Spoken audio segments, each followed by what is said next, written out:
ಲಕ್ಕುಂಡಿಯ ಕೋಟೆ ವೀರಭದ್ರೇಶ್ವರ ದೇವಸ್ಥಾನದಲ್ಲಿ ಈಗಾಗಲೇ ಉತ್ಖನನ ಕಾರ್ಯ ಆರಂಭವಾಗಿರುವಂತದ್ದು. ಈ ಒಂದು ಉತ್ಖನನ ಕಾರ್ಯಕ್ಕೆ ಈಗಾಗಲೇ ಜಿಲ್ಲಾಡಳಿತ ಸಾಕಷ್ಟು ಸಿದ್ಧತೆ ಮಾಡಿಕೊಂಡಿತ್ತು. ಜೊತೆಗೆ ಈಗಾಗಲೇ ಚಾಲನೆ ಕೂಡ ಡಿಸಿ ಅವರು ಕೊಟ್ಟಿರುವಂತದ್ದು.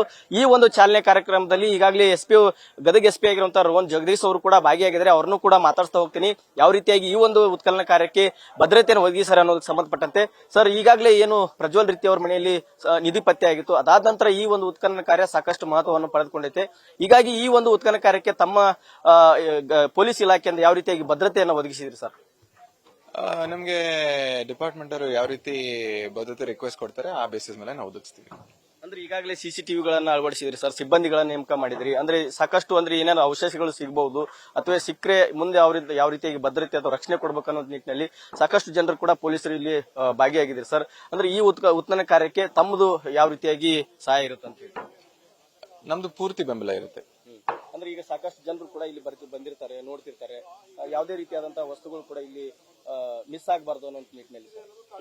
ಹಾ, ನಾವು ಎಲ್ಲ ರೀತಿ ಬೆಂಬಲ ಯಾವ ರೀತಿ ಜಿಲ್ಲಾಡಳಿತ ಕೇಳುತ್ತೆ ಅದೇ ರೀತಿ ನಾವು ಬೆಂಬಲ ನೀಡ್ತೀವಿ. ಅಂದ್ರೆ ಈಗ ರೀತಿಯವರು ಏನು ಕುಟುಂಬದಲ್ಲಿ ನಿಧಿ ಪತ್ತೆ ಆಯ್ತಲ್ಲ ಸರ್, ಆ ರೀತಿಯಾಗಿ ಏನಾದ್ರು ಇಲ್ಲಿ ಮಹತ್ವ ಪಡ್ಕೊಂಡಂತ ನಿಟ್ಟಿನಲ್ಲಿ ಏನಾದ್ರು ಜಿಲ್ಲಾಡಳಿತ ತಮ್ಮ ಗಮನಕ್ಕೆ ಏನಾದ್ರು ತಂದಿದೆ ಅಥವಾ ಏನಂತ? ಇಲ್ಲಿ ಎಕ್ಸ್ಕವೇಷನ್ ವರ್ಕ್ ನಡೀತಾ ಇದೆ. ಎಕ್ಸ್ಕವೇಷನ್ ವರ್ಕ್ ಅಲ್ಲಿ ಏನ್ ಸಿಗುತ್ತೆ ನೋಡ್ಬೇಕಾಗುತ್ತೆ. ಅಂದ್ರೆ ಸಾಕಷ್ಟು ಇಲ್ಲಿ ಏನು ಟಂಕಸಾಲೆ ಇತ್ತು, ಶ್ರೀಮಂತ ಒಂದು ನಗರವಾಗಿತ್ತು, ವಾಣಿಜ್ಯ ನಗರವಾಗಿತ್ತು ಅಂತ ಹೇಳ್ತಾ ಇದ್ದಾರೆ ಸರ್. ಅಂದ್ರೆ ಆ ನಿಟ್ಟಿನೊಳಗೆ ಏನಾದ್ರು ಅವಶೇಷಗಳು ಸಿಗಬಹುದು ಅಥವಾ ತಮ್ಮ ಇಲಾಖೆ ಕೂಡ ಅದಕ್ಕೆ ಕಟ್ಟುನಿಟ್ಟಿನಾಗಿ ರಕ್ಷಣೆ ಕೊಡಬಹುದು ಅಂತ ಹೇಳಿ ಸರ್. ನಾವು 100% ನಮ್ಮ ಕಡೆಯಿಂದ ಏನ್ ಬೆಂಬಲ ಬೇಕು ಅದನ್ನ ನೀಡ್ತೀವಿ. ಇದಿಷ್ಟು ಏನು SP ಆಗಿರುತ್ತಂತ ರೋಹನ್ ಜಗದೀಶ್ ಅವರ ಮಾತು. Suresh Kadlimatti, News First, Gadag.